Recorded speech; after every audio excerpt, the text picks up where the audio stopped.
luego de que se suspendieran en la Cámara de Senadores las discusiones para mantener a las Fuerzas Armadas al frente de la seguridad pública del país hasta el 2028, expertos pidieron frenar la iniciativa al asegurar que representa un peligro latente para México.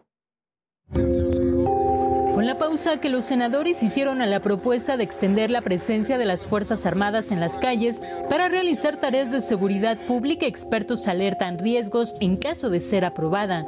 Javier Oliva Posadas, especialista en temas de seguridad, refiere que entre ellos se encuentra la sobreexposición del ejército, así como el abandono de las policías municipales y estatales al delegar sus responsabilidades en las Fuerzas Armadas.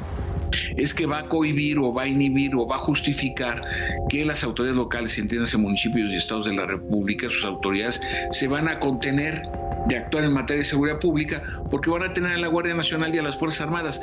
Ese es otro de los resultados perniciosos, desde mi punto de vista, si se aprueba esta reforma.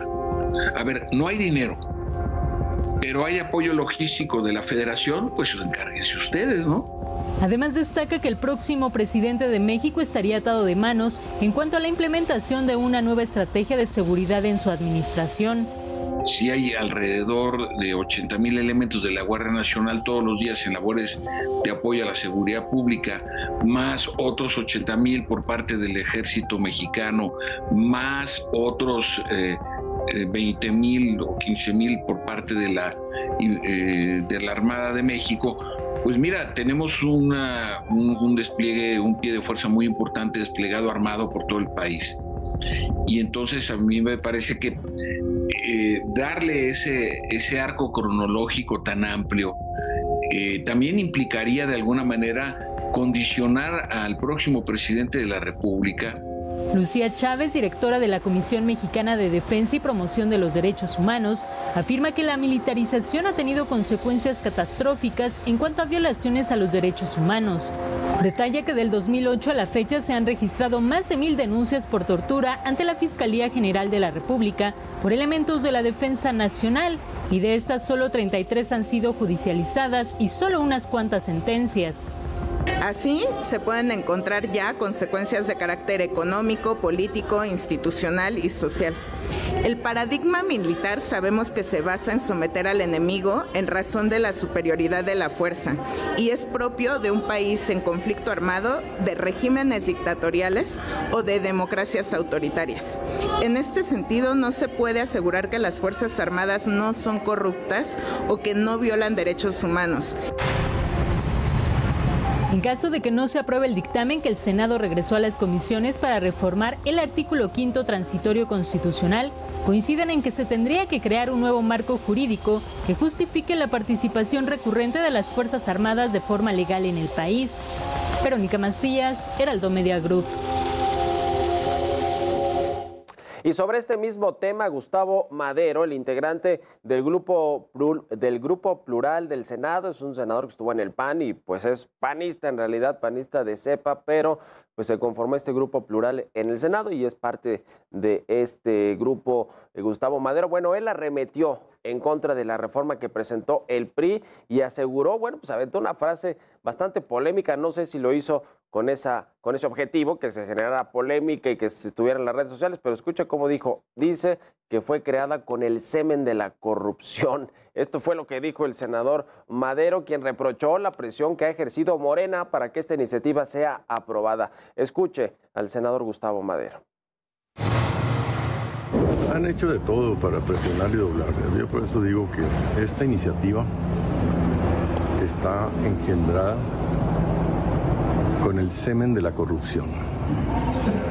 Desde su origen fue inoculada con la corrupción de presionar a Alejandro Moreno de una manera pública, notoria, solicitando incluso el juicio político, el desafuero, y si esto se da con fundamentos y ya no se procede, quiere decir que están negociando con impunidad. Y por su parte, integrantes de la oposición reafirmaron que su opinión de que la reforma a las Fuerzas Armadas salió de Palacio Nacional y no del PRI como se aseguró. Luis Espinosa Cházaro, coordinador del PRD en la Cámara de Diputados, señaló que la insistencia del presidente López Obrador por buscar que esta ley sea aprobada es un hecho que desconcierta, así lo comentó el perredista. Lo primero es que ya vimos lo que sucedió ayer en el Senado, que les corrigen la plana a los diputados, una iniciativa que se suponía era del PRI, el presidente dice que la va a volver a presentar. ¿Cómo que la va a volver a presentar si era una iniciativa supuestamente del PRI? Eso pues causa mucho desconcierto. Sí escuché al coordinador Moreira decir que por ellos no hay problema, yo diría por el PRD tampoco hay problema, pero sí hay que replantear la coalición legislativa que tendremos y que se cumpla, porque teníamos una moratoria constitucional que no se cumplió y entonces pues sí, yo creo que hay que reunirnos los tres coordinadores para ver los alcances de poder continuar esta coalición legislativa. Y ante todos estos señalamientos, una vez más, Ricardo Monreal, el coordinador de Morena, negó que existe un acuerdo entre su partido y el PRI, este famoso primor, con el objetivo de aprobar la reforma a las Fuerzas Armadas. Le platico más en esta nota. El coordinador de Morena en el Senado, Ricardo Monreal, negó que existe un pacto con el PRI para impulsar nuevamente el dictamen que garantice la permanencia de las Fuerzas Armadas en las calles hasta el 2028. Durante el taller legislativo 10 por México, Monreal Ávila informó que en los próximos días se convocará a todas las bancadas para que logren construir una propuesta coincidente. No es exacto, como hoy salió publicado en algún medio, de que Morena ya tiene un acuerdo con el PRI y que solo será con el PRI o con una parte del PRI la búsqueda del acuerdo. No, no es así. Detalló que las comisiones de puntos constitucionales y estudios legislativos segunda tienen un plazo para empezar con el análisis. Esos 10 días son una oportunidad para que las comisiones presenten un dictamen nuevo o bien ratifiquen su decisión de solo un dictamen el que ya presentaron. Solo hay dos hipótesis jurídicas.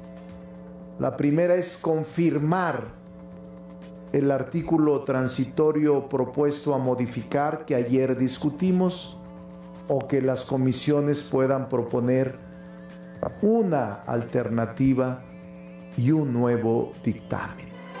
El también presidente de la Junta de Coordinación Política del Senado mencionó que este jueves se reunió con casi todos los coordinadores parlamentarios. Agregó que están abiertos a que especialistas en el tema acudan al Senado a manifestar sus puntos de vista. Verónica Macías, Heraldo Media Group.